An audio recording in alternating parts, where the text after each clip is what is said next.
Now, today we'll start from NCERT problem. Why first ionization energy of beryllium is more than lithium, but second ionization energy of beryllium is less than lithium? Why? Now lithium. So lithium have electronic configuration 1s2 2s1, and after loss electron lithium acquire electronic configuration 1s2 2s0. So valence shell is 2s0, 1s2 2s0, and beryllium after loss one electron, its configuration is 1s2 2s2, and after loss one electron beryllium cation acquire configuration 1s2 2s1. ठीक है student. So lithium acquire configuration 1s2 2s0 and beryllium acquire configuration 1s2 2s1. ठीक है student.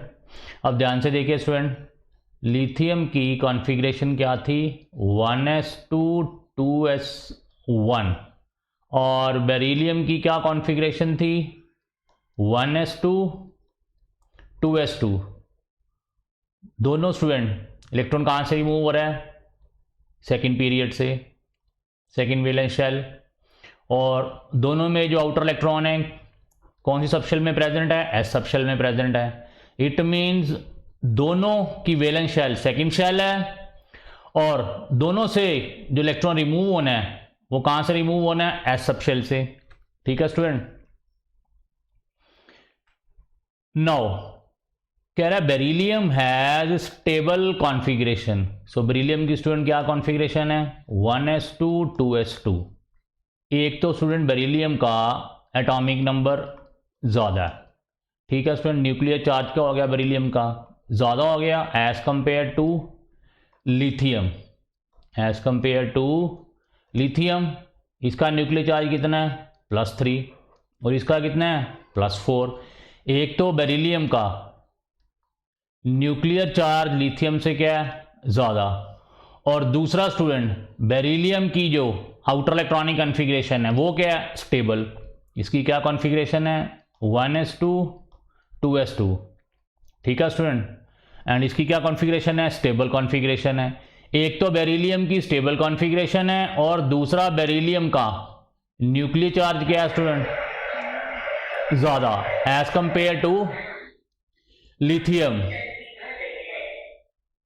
So that's why ionization energy of beryllium is more than that of lithium. So that's why ionization energy of beryllium is more than that of lithium due to increased nuclear charge and stable electronic configuration. ठीक है student. So first ionization energy of beryllium is more than that of lithium. Now second ionization energy of lithium is more than that of beryllium.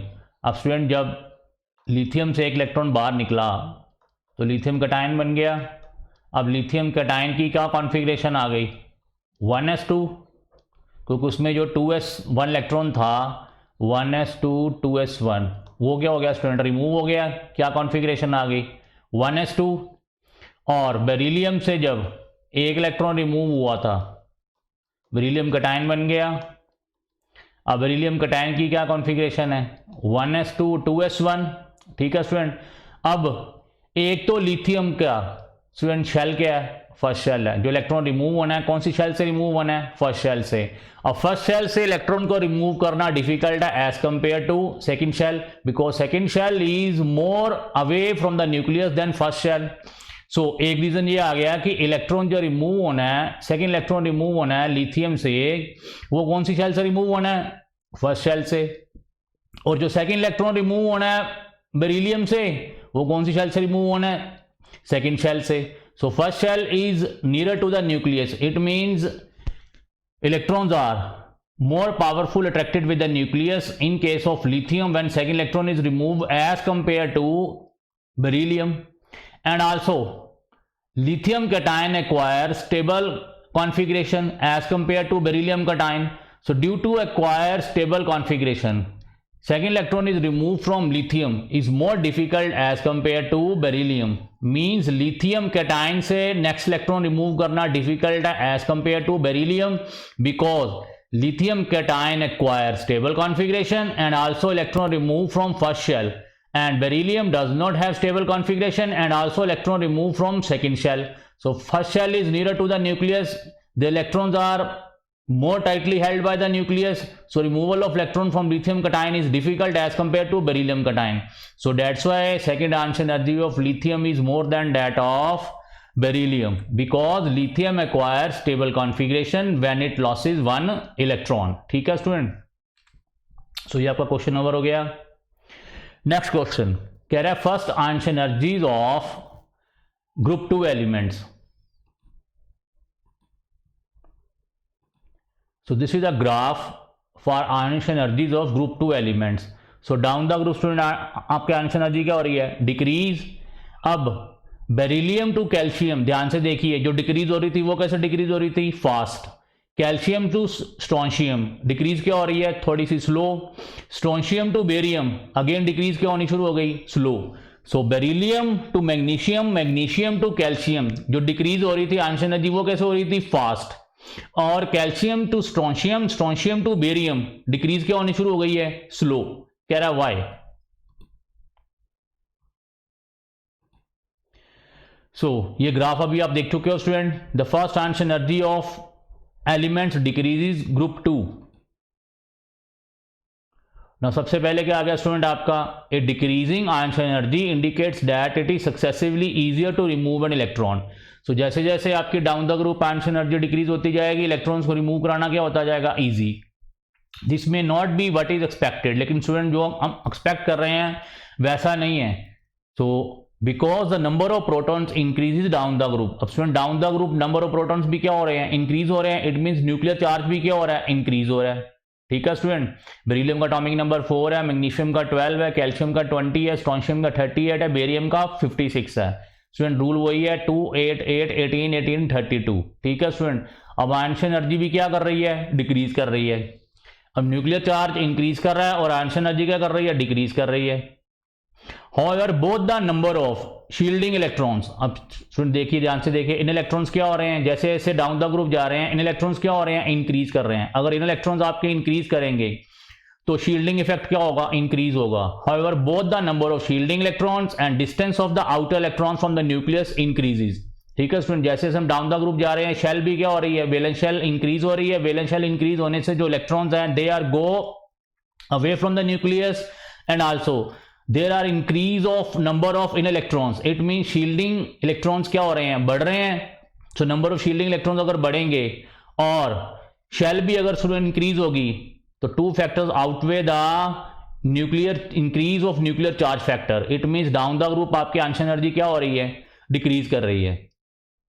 Dominating factor affecting first answer energy is that down the group the highest energy electron is in progressively higher energy levels. अब जैसे हम down the group जाएंगे वैसे वैसे आपकी quantum number means principal quantum number shell भी क्या हो रही है? बढ़ रही है. सो पहले इलेक्ट्रॉन कहां से रिमूव होना था? n is equal to 2 beryllium से, मैग्नीशियम के केस में 3 से, कैल्शियम के केस में 4 से, and so on. If an electron gains energy, अब सुन इलेक्ट्रॉन ने एनर्जी गेन की सेकंड शेल से, it moves from a lower energy level into a higher energy level. Higher energy level पे चला गया student. But an atom is ionised. Ionise का मतलब क्या है? इलेक्ट्रॉन कहां से चला गया? आपकी इनफाइनाइट स्टेट पे चला गया. इनफाइनाइट स्टेट का मतलब है there is no nuclear attraction between the valence electron and the nucleus, and electron is removed from the nucleus. कह रहे when an atom is ionised the highest energy electron gains energy and leaves the atom. This state is represented by energy level n is equal to infinity. n is equal to infinity का मतलब है जब आपका electron infinite state पे चला जाता है, means completely nucleus के कॉन्टेक्ट से क्या हो जाता है? दूर हो जाता है. It means that electron is removed from the nucleus. अब स्टूडेंट बेरिलियम के केस में इलेक्ट्रॉन कहां से रिमूव होना शुरू हुआ था? n is equal to 2 to n is equal to infinity. So when beryllium is ionized, it requires a relatively large amount of energy to promote one of its outer 2s electrons into n is equal to infinity. क्यों? क्योंकि n is equal to 2 क्या है? Within the nucleus, near to the nucleus, and उसको infinite state पे लेके जाने के लिए हमें एनर्जी भी क्या देनी पड़ेगी? बहुत ज़्यादा देनी पड़ेगी. It means ions energy of beryllium is higher. अब मैग्नीशियम के केस में इलेक्ट्रॉन कहाँ पे है? थर्ड शेल से. अब थर्ड शेल पे कहाँ पे लेके जाना है? इनफाइनाइट स्टेट पे. So when magnesium is ionized, it requires less energy to promote one of its 3s electrons into n is equal to infinity. क्यों? क्योंकि अब n is equal to 3 है. n is equal to 3 का मतलब है electrons क्या हो रहे हैं? न्यूक्लियस से दूर जा रहे हैं. So this is because the 3s electron had more energy before ionization than the 2s electron in beryllium. So beryllium has more Einstein energy than magnesium, and down the group क्या हो रही है? आपकी Einstein energy डिक्रीज कर रही है. ठीक है student. So calcium requires even less energy to promote an electron. क्यों? क्योंकि उसने कहां से रिमूव होना है? n is equal to 4 to n is equal to infinity. This is because the 4s electrons have even more energy before ionization than the 3s electrons in magnesium. So down the group आपके answer energy क्या हो रही है? Decrease कर रही है. अब student calcium to strontium, strontium to barium, answer energy decrease slow की हो गई due to poor shielding effect of d and f electrons. ये मैं आपको एक्सप्लेन कर चुका हूं. क्योंकि कैल्शियम के बाद आपके d and f electrons involve हो जाते हैं आपकी इलेक्ट्रॉनिक कॉन्फ़िगरेशन में, and d and f electrons they show poor shielding effect as compare to s and p electron. So that's why decrease तो होगी, बट स्टूडेंट इतनी फास्ट डिक्रीज नहीं होगी. ठीक है स्टूडेंट. सो नेक्स्ट आ गया आपका इलेक्ट्रॉन एफिनिटी और electron gain enthalpy. Next topic start हो गया स्टूडेंट आपका आयोनाइजेशन एंथैल्पी, आयोनाइजेशन एनर्जी आपकी ओवर. नेक्स्ट टॉपिक आ गया इलेक्ट्रॉन एफिनिटी. अब स्टूडेंट आयोनाइजेशन एनर्जी में हम क्या कर रहे थे? इलेक्ट्रॉन रिमूव कर रहे थे from inner shell to infinite shell पे लेके जाने के लिए जो हम एनर्जी दे रहे थे उसको क्या बोल रहे हैं? Ionisation energy. अब स्टूडेंट यहाँ पे हमने क्या करना है? इलेक्ट्रॉन को ऐड करना है. उसमें आयोनाइजेशन एंथैल्पी में रिमूव करना था, इलेक्ट्रॉन एफिनिटी में क्या करना है? हमने ऐड करना है. Addition of an electron to a neutral atom. अब यहाँ पे कौन सा एटम है? Neutral atom. Results in formation of an anion. अब स्टूडेंट अगर हम किसी न्यूट्रल एटम में इलेक्ट्रॉन्स ऐड कर देंगे तो स्टूडेंट वो क्या बन जाएगा? आपका anion. The enthalpy change that takes place. Enthalpy means total amount of heat energy. The enthalpy change that takes place when an electron is added to an isolated gaseous atom. यहाँ पे फिर से student कौन सा word आ गया? Isolated gaseous atom. ये अब मैं आपको एक्सप्लेन कर चुका हूँ. आइसोलेटेड का मतलब है कि उस एटम को हमने कौन सी स्टेट से लेके जाना है, चाहे वो सॉलिड स्टेट हो चाहे वो लिक्विड स्टेट हो, उसको कौन सी स्टेट में लेके जाना है? गैसियस स्टेट में, ताकि वो कंप्लीटली क्या हो जाए? आइसोलेट हो जाए, उसके ऊपर नियर बाय एटम्स का इफेक्ट ना हो. ठीक है student. Because in gaseous states atoms are far apart from each other and they are behave like a isolated. So the enthalpy change that takes place when an electron is added to an isolated gaseous atom. कौन सी state? in its ground state. अब आपका जो atom है एक तो isolated gaseous atom होना चाहिए और कौन सी स्टेट पे होना चाहिए? ग्राउंड स्टेट पे. इज कॉल्ड, उसको क्या बोलते हैं जो एंथैल्पी चेंज हो रही है? Is called electron gain enthalpy. क्या बोलते हैं? Electron gain enthalpy, and represented by delta. EG stands for electron gain, H stands for enthalpy. So electron gain enthalpy और इलेक्ट्रॉन एफिनिटी में be defined as the energy released. अब student यहाँ पे क्या हो रहा है? Energy released. पिछले वाले केस में क्या था? Energy absorb. अब इलेक्ट्रॉन एफिनिटी में क्या है? Energy released. The energy released when an extra electron is added to a neutral isolated gaseous atom. अब सुनिए यहाँ पर गैसियस एटम था, इसमें हमने क्या ऐड किया है? एक इलेक्ट्रॉन ऐड किया है और ये क्या बन गया? आपका गैसियस एनायन. और ये क्या आपकी डेल्टा एच जो एनर्जी क्या हो रही है? रिलीज हो रही है. अब इलेक्ट्रॉन को ऐड करेंगे तो एनर्जी क्या होगी?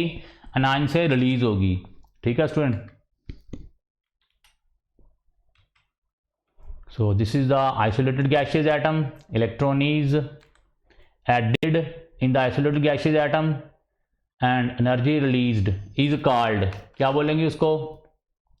इलेक्ट्रॉन गेन एंथैल्पी और electron affinity, and it becomes anion. ठीक है student. and units of electron affinity, it is expressed in electron volts or kilocalories per gram atom और kilo joules per mole, same units of ionisation energy, जो energy के units हैं वही electron affinity और electron gain enthalpy के units हैं। फ़र्क क्या है, सिर्फ यहाँ पे अब एनर्जी रिलीज हो रही है। जब एक्स्ट्रा इलेक्ट्रॉन ऐड होगा किसी आइसोलेटेड गैशियस एटम में, तो ये जो एनर्जी होगी वो क्या होगी, रिलीज होगी। क्या होगी, रिलीज होगी, एनाइन से रिलीज होगी। So this isolated gaseous atom and this is a anion. So next आ गया, thus higher the energy released in the process of taking up an extra electron, the higher will be the electron affinity। अब student जितनी ज़्यादा energy release होगी उतनी उसकी electron gain enthalpy और electron affinity क्या होगी, ज़्यादा होगी।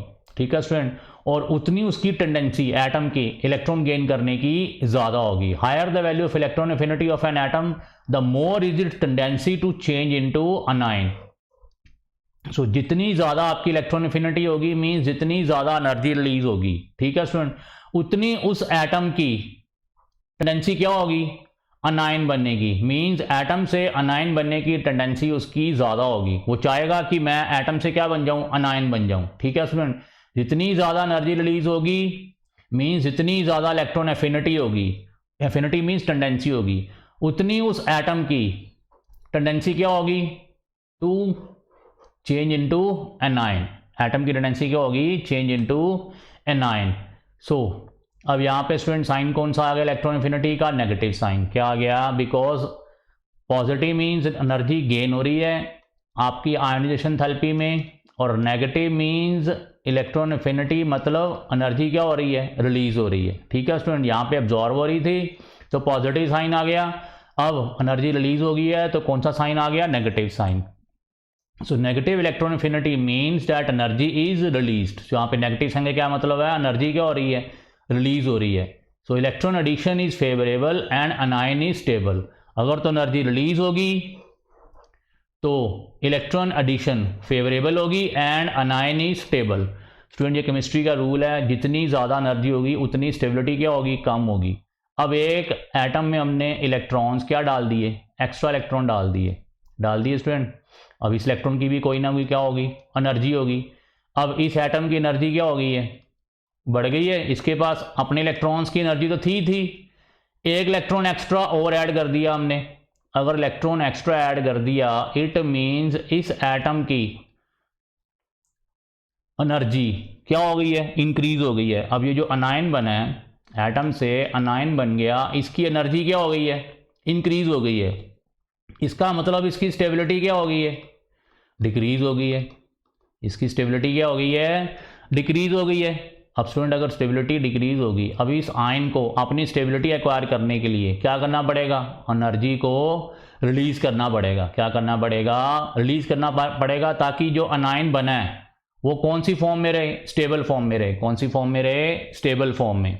फिर से देख लीजिए, अब इस एटम के पास, जो गैशियस एटम के पास कोई ना कोई इलेक्ट्रॉन्स की एनर्जी होगी। इसके पास ऑलरेडी एनर्जी थी, हमने इलेक्ट्रॉन ऐड कर दिया, एनर्जी क्या हो गई है, बढ़ गई है। अब एनर्जी बढ़ गई है, अब ये अनायन आपका बन गया है। ठीक है स्टूडेंट, अब एनर्जी बढ़ गई है तो स्टेबिलिटी क्या हो गई है, कम हो गई है। स्टेबिलिटी कम हो गई है। अब टू एक्वायर स्टेबिलिटी, ये आपका जो अनायन है, टू एक्वायर स्टेबिलिटी, वापस वही स्टेबिलिटी जो पहले थी, स्टेबिलिटी एक्वायर करने के लिए ये जो एनर्जी एक्स्ट्रा ऐड हुई थी स्टूडेंट, वो क्या करेगा, रिलीज करेगा। क्या करेगा, रिलीज करेगा। अब जितनी ज़्यादा एनर्जी रिलीज करता जाएगा उतनी इसकी स्टेबिलिटी क्या होती जाएगी, ज़्यादा। क्यों, lesser the energy more the stability. ठीक है स्टूडेंट, सो डेट्स वाई जितनी ज़्यादा इलेक्ट्रॉन एफिनिटी होगी, मतलब जितनी ज़्यादा एनर्जी रिलीज होगी, उतनी एटम की टेंडेंसी अनायन बनने की क्या होगी, ज़्यादा होगी। ठीक है student, means negative electron affinity means energy is released. ठीक है स्टूडेंट, ताकि अनायन जो हो जाए वो क्या हो, stable. So first electron affinity is mostly negative, a few positive. अब स्टूडेंट कुछ एटम्स की इलेक्ट्रॉन एफिनिटी पॉजिटिव भी है, वो हम बाद में देखते हैं। सो पहले फॉर एग्जांपल ये आपका एटम ए था, गैसियस स्टेट में क्या हो गया, इलेक्ट्रॉन ऐड हो गया। इलेक्ट्रॉन ऐड होने के बाद स्टूडेंट ये क्या बन गया, अनायन बन गया, ए नेगेटिव गैसियस अनायन बन गया।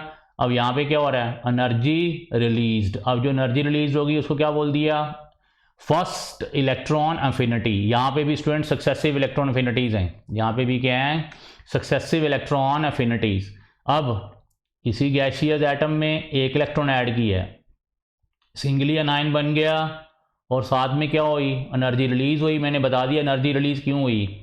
अब वो जो एनर्जी रिलीज हुई उसको क्या बोल दिया, फर्स्ट इलेक्ट्रॉन अफिनिटी और फर्स्ट इलेक्ट्रॉन गेन एंथैल्पी। ठीक है स्टूडेंट। अब स्टूडेंट ये आपका अनायन बन गया हुआ है, बन गया अनायन। अब हम फिर से एक इलेक्ट्रॉन लेट्स सपोज और ऐड करने की कोशिश कर रहे हैं, एक ऐड करने की और कोशिश की। अब स्टूडेंट इन दोनों के बीच में क्या होगी, रिपल्शन, क्योंकि ये ऑलरेडी अनायन बन चुका हुआ है, ये नेगेटिवली चार्ज है, अनायन आपका नेगेटिवली चार्ज एक्वायर कर चुका हुआ है। ठीक है स्टूडेंट, अनायन आपका नेगेटिवली चार्ज एक्वायर कर चुका हुआ है और इलेक्ट्रॉन भी क्या आपका नेगेटिवली चार्ज। अब दोनों में क्या होगी, रिपल्शन, दोनों में क्या होगी, because like charges are repel with each other. अब ये भी आपका चार्ज हो चुका, वो पहले न्यूट्रल था, इलेक्ट्रॉन ऐड करने के बाद ये न्यूट्रल था, इलेक्ट्रॉन ऐड करने के बाद अनायन बन गया। अनायन कौन सा, नेगेटिवली चार्ज होते हैं। अब इलेक्ट्रॉन भी आपका नेगेटिवली चार्ज है, नेगेटिवली चार्ज इलेक्ट्रॉन एंड अनायन के बीच में क्या होगी, रिपल्शन। इट मीन्स इलेक्ट्रॉन अब इजीली तो ऐड होगा नहीं, क्योंकि क्या हो गई, इनमें रिपल्शन हो गई है। अब पहले तो हम इन रिपल्शंस को ओवरकम करें, जो इनके बीच में आपस में इलेक्ट्रॉन और इस अनायन के बीच में जो रिपल्शन प्रोड्यूस हो गई हैं, सबसे पहले हम उसको क्या करेंगे, रिमूव करेंगे। अब स्टूडेंट इन रिपल्शंस को रिमूव करने के लिए हमें बाहर से क्या करनी पड़ेगी, एनर्जी सप्लाई करनी पड़ेगी। क्या करनी पड़ेगी, एनर्जी सप्लाई करनी पड़ेगी। अब ये अनायन था और ये इलेक्ट्रॉन ऐड हो रहा है, हमने क्या किया, अब एनर्जी सप्लाई की। अब स्टूडेंट उतनी रिलीज नहीं हुई जितनी हमने सप्लाई कर दी। क्यों, क्योंकि हमने इनकी फोर्स ऑफ रिपल्शन को ओवरकम करना था। मींस एनर्जी सप्लाई ज़्यादा हो गई और रिलीज क्या हुई, कम। अब स्टूडेंट यहाँ पे जो सेकेंड इलेक्ट्रॉन अफिनिटी आई वो क्या आई, positive, because energy supplied to overcome these repulsions is more than energy released when and second electron is added. So that's why overall second electron affinity अब क्या आ गई, पॉजिटिव। क्या आ गई, पॉजिटिव। कह रहा है but when another electron is added to a negative anion to form A2 negative ion, energy is absorbed. ये अनायन क्या करेगा, एनर्जी एब्जॉर्ब करेगा to overcome the strong electrostatic repulsions between negatively charge anion and second electron being added, जो add हो रहा है। The second electron gain enthalpy of gaseous atom क्या आ गई स्टूडेंट, पॉजिटिव। क्यों, एनर्जी सप्लाइड ज़्यादा हुई एज कंपेयर टू जब इलेक्ट्रॉन ऐड हो गया एनर्जी रिलीज। एनर्जी सप्लाइड क्यों ज़्यादा हुई, क्योंकि हमने पहले इनकी फोर्स ऑफ रिपल्शन को क्या करना था, ओवरकम करना था। अब ओवरकम करने के लिए हमें एनर्जी रिलीज जो यहाँ पे होनी है उससे क्या देनी पड़ेगी, ज़्यादा देनी पड़ेगी, अदरवाइज इलेक्ट्रॉन इसमें ऐड नहीं होगा। ठीक है student, so that's Y second electron affinity अब यहाँ पे क्या आ गई, पॉजिटिव आ गई। सो कब पॉजिटिव आनी है, कब नेगेटिव आनी है, स्टूडेंट समझ लगी आपको। और नेगेटिव इलेक्ट्रॉन अफिनिटी का मतलब क्या है, एटम की टेंडेंसी अनायन बनने की क्या है, ज़्यादा। ठीक है स्टूडेंट। नाउ नेक्स्ट आपका एनसीईआरटी क्वेश्चन आ गया, what is the significance of the terms isolated gaseous atom and ground state while defining the ionization enthalpy and electron gain enthalpy। Student ये वाला क्वेश्चन मैं आयनाइजेशन एंथैल्पी वाला आपको explain कर चुका हूं कि हमने एक एटम को आइसोलेट क्यों किया, क्योंकि हम किसी सिस्टम की कोई मैग्नीट्यूड, उसका कोई फैक्टर, कोई प्रॉपर्टी निकालनी है तो स्टूडेंट पहले हम उसको क्या करेंगे, आइसोलेट करेंगे ताकि उसके ऊपर एक्सटर्नल फैक्टर्स ना हो। ठीक है स्टूडेंट, कैसे आइसोलेट करेंगे ये मैं आपको आयनाइजेशन एंथैल्पी में बता चुका हूं। So electron gain enthalpy is energy released when an isolated gaseous atom in the कौन सी state, ground state, accepts an extra electron to form the gaseous negative ion. अब यहाँ पे term isolated gaseous atom has already explain, student मैं explain कर चुका हूँ। Now मैंने कौन यहाँ पे क्या एक्सप्लेन करने वाला हूँ, ग्राउंड स्टेट। वैसे मैंने स्टूडेंट ये भी एक्सप्लेन कर दी थी। The term ground state here means that atom must be present in the most stable state। अब स्टूडेंट जो ग्राउंड स्टेट होती है वो क्या होती है, एटम की स्टेबल स्टेट होती है। स्टेबल स्टेट का मतलब है ground state. The reason being that when the isolated gaseous atom is in the excited state, student अगर वो पहले से एक्साइटेड स्टेट में होगा तो हमें जो lesser amount of energy will be released when it gets converted into gaseous anion. For example student, हमने आपका इलेक्ट्रॉन ये ग्राउंड स्टेट पे था, ठीक है, ग्राउंड स्टेट पे था। अब फॉर एग्जांपल ये जंप करके कहाँ आ गया, एक्साइटेड स्टेट में, ठीक है स्टूडेंट। अब इसका न्यूक्लियर चार्ज क्या है, इफेक्टिव न्यूक्लियर चार्ज ज़्यादा, क्योंकि ये न्यूक्लियस से पास है। अब ये दूर चला गया इलेक्ट्रॉन, तो इसका इफेक्टिव, स्टूडेंट मैं इफेक्टिव न्यूक्लियर चार्ज की बात कर रहा हूँ, इलेक्ट्रॉन वही है, इसका इफेक्टिव न्यूक्लियर चार्ज क्या हो गया, कम हो गया, क्योंकि ये दूर चला गया। अब स्टूडेंट अगर इफेक्टिव न्यूक्लियर चार्ज कम हो गया तो इसका मतलब इसकी इलेक्ट्रॉन गेन करने की टेंडेंसी क्या हो गई है, कम हो गई है, क्योंकि न्यूक्लियर चार्ज ज़्यादा होगा, इफेक्टिव न्यूक्लियर ज़्यादा होगा, तभी तो वो अट्रैक्ट करेगा एक्स्ट्रा इलेक्ट्रॉन्स को। अब इसके इस एटम की जो ऑलरेडी एक्साइटेड स्टेट में था उसकी इलेक्ट्रॉन को, एक्स्ट्रा इलेक्ट्रॉन को एक्सेप्ट करने की टेंडेंसी क्या हो गई, कम हो गई। इट मीन्स जो हम इलेक्ट्रॉन इन्फिनिटी निकालेंगे इस एटम की स्टूडेंट, वो एक्चुअल नहीं आएगी। अब एक्चुअल कब आएगी, जब वो अपनी स्टेबल स्टेट में होगा। स्टेबल स्टेट का मतलब है कौन सी स्टेट में होगा, ग्राउंड स्टेट में। अगर हमने फॉर एग्जांपल आपके किसी क्लोरीन की electron infinity for example E है, ठीक है स्टूडेंट। अब अगर वो एक्साइटेड स्टेट में चला गया, एक्साइटेड स्टेट में चला गया, हम इसकी इलेक्ट्रॉन इन्फिनिटी निकाल रहे हैं, फॉर एग्जांपल वो स्मॉल ई आ जाती है, ठीक है स्टूडेंट। आनी चाहिए थी कैपिटल ई, आ रही है आपकी स्मॉल ई, इसका मतलब जो आपका आंसर हो गया वो क्या हो गया, गलत हो गया। क्यों गलत हो गया, क्योंकि आपका एटम किस में था, एक्साइटेड स्टेट में था। हमारा जो आंसर आ रहा है वो क्या आ रहा है, गलत आ रहा है। सो दैट्स वाई आपका एटम कौन सी स्टेट में होना चाहिए, ग्राउंड स्टेट में। और दूसरा, उस एटम पे कोई नेबरिंग एटम्स का इफेक्ट नहीं होना चाहिए, अदरवाइज आपका जो आंसर आएगा आयनाइजेशन एंथैल्पी का और इलेक्ट्रॉन गेन एंथैल्पी का, वो करेक्ट नहीं आएगा। अगर आंसर करेक्ट नहीं आया तो आप reactivity order, oxidising properties, reducing properties, बहुत सारी प्रॉपर्टीज हैं, पूरी एंटायर केमिस्ट्री इन फैक्टर्स के ऊपर डिपेंड करती है, आयनाइजेशन एंथैल्पी और इलेक्ट्रॉन गेन एंथैल्पी के ऊपर। वो सारे आपके आंसर्स क्या आएंगे, गलत आएंगे। सो दैट्स वाई जो आपका एटम होना चाहिए कौन सी स्टेट में होना चाहिए, ग्राउंड स्टेट में। सो कह रहा reason being that when the isolated gaseous atom is in the excited state lesser amount of energy will be released. अब एनर्जी रिलीज क्या होगी, लेस, क्योंकि ऑलरेडी आपका एटम कौन सी स्टेट में, एक्साइटेड स्टेट में है।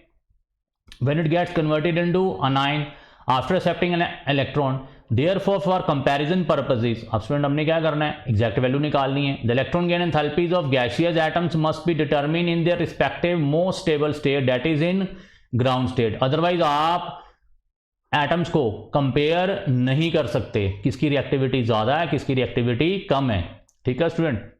सो दैट्स वाई आपका जो एटम होना चाहिए कौन सी स्टेट में होना चाहिए, most stable state means ground state में होना चाहिए, ताकि जो आपका आंसर आए इलेक्ट्रॉन गेन एंथैल्पी का या आयनाइजेशन एंथैल्पी का, वो क्या आए, करेक्ट आए, ठीक है student.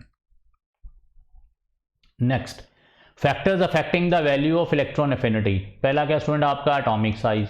The value of electron affinity decreases with increase in the size of atom because nuclear attraction decreases as the size of atom increases for additional electron।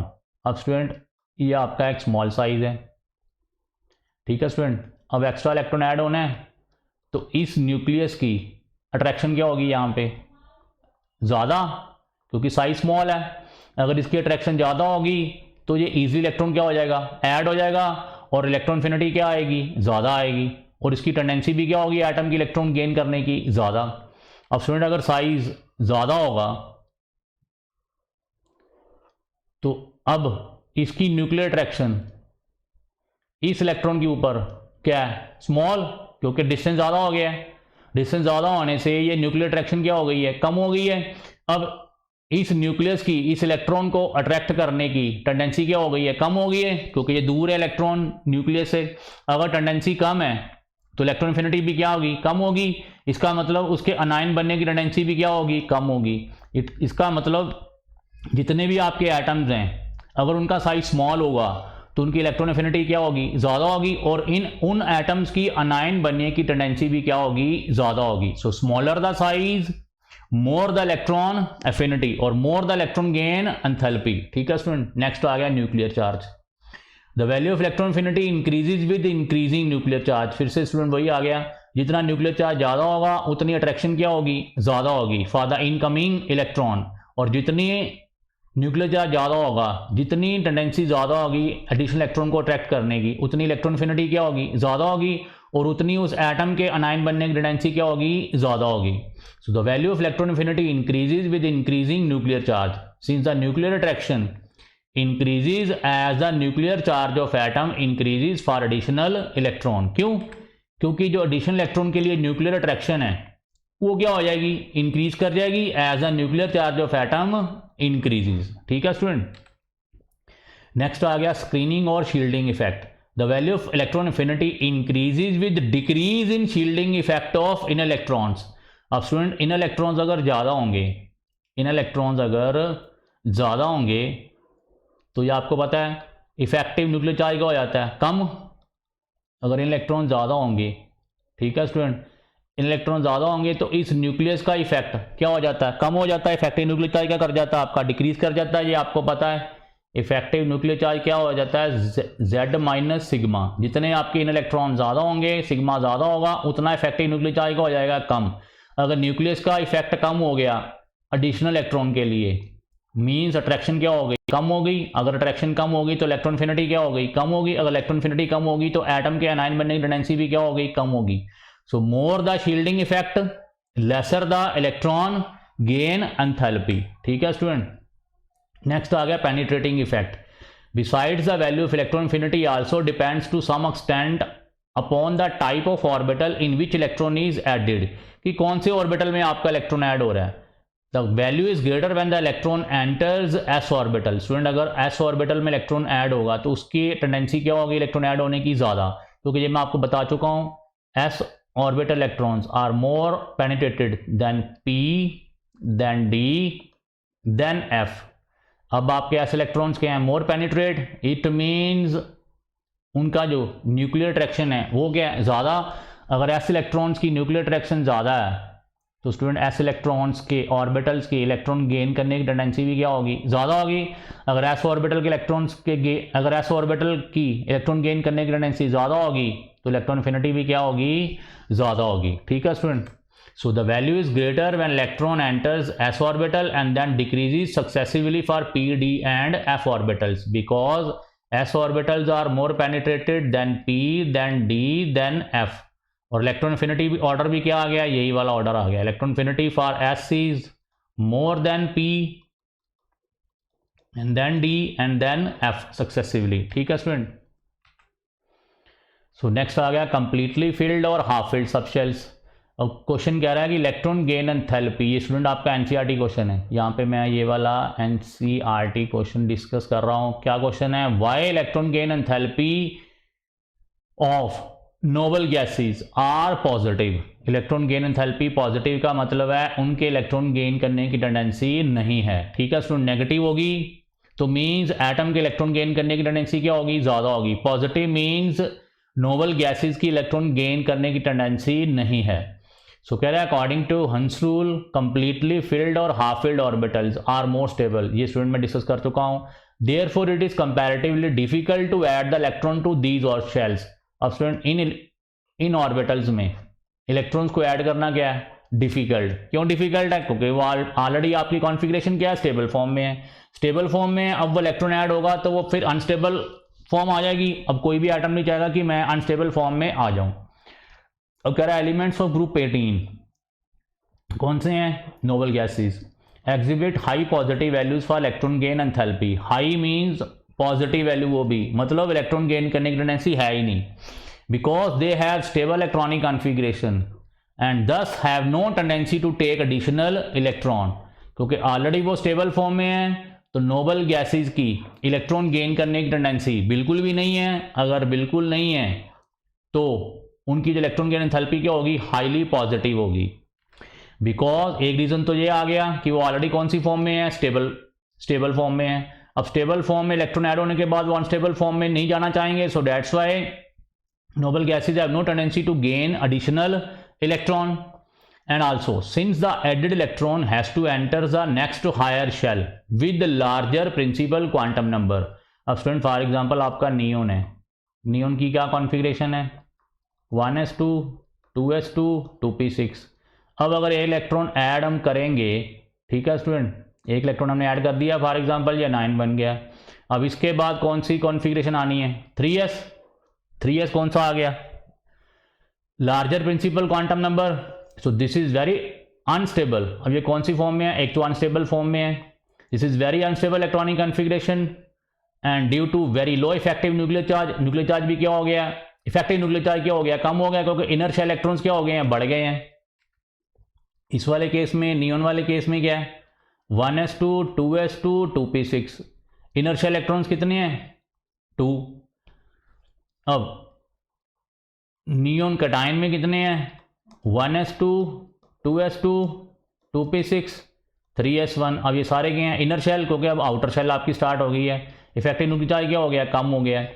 कह रहा है एक तो इफेक्टिव न्यूक्लियर चार्ज कम हो गया है हाई शील्डिंग इन electrons के कारण। दूसरा, इलेक्ट्रॉन ऐड कहाँ पे होगा, थर्ड शेल में। कहाँ पे ऐड होगा, थर्ड शेल में। वो भी क्या है, नेक्स्ट हायर शेल है with principal quantum number higher. This is very unstable electronic configuration, और ये कॉन्फ़िगरेशन भी क्या है, अनस्टेबल है। अब स्टूडेंट कितने रीजन आ गए, एक तो स्टेबल इलेक्ट्रॉनिक कॉन्फ़िगरेशन आ गई, दूसरा इलेक्ट्रॉन ऐड हो रहा है नेक्स्ट प्रिंसिपल क्वांटम नंबर में हायर एनर्जी लेवल में, दूसरा इलेक्ट्रॉन ऐड हो रहा है, तो जो शील्डिंग इलेक्ट्रॉन्स है वो क्या हो रहे हैं, बढ़ रहे हैं। इफेक्टिव न्यूक्लियर चार्ज क्या हो रहा है, कम हो गया। इफेक्टिव न्यूक्लियर चार्ज अगर कम हो रहा है तो मीन्स इलेक्ट्रॉन गेन होने की टेंडेंसी क्या हो रही है, कम हो रही है। So that's why noble gases have no tendency to gain additional electron and their electron gain enthalpies are positive। ठीक है स्टूडेंट। सो नेक्स्ट आ गया electron gain enthalpy down the group and along a period. ये student हम next lecture में discuss करेंगे। Thanks.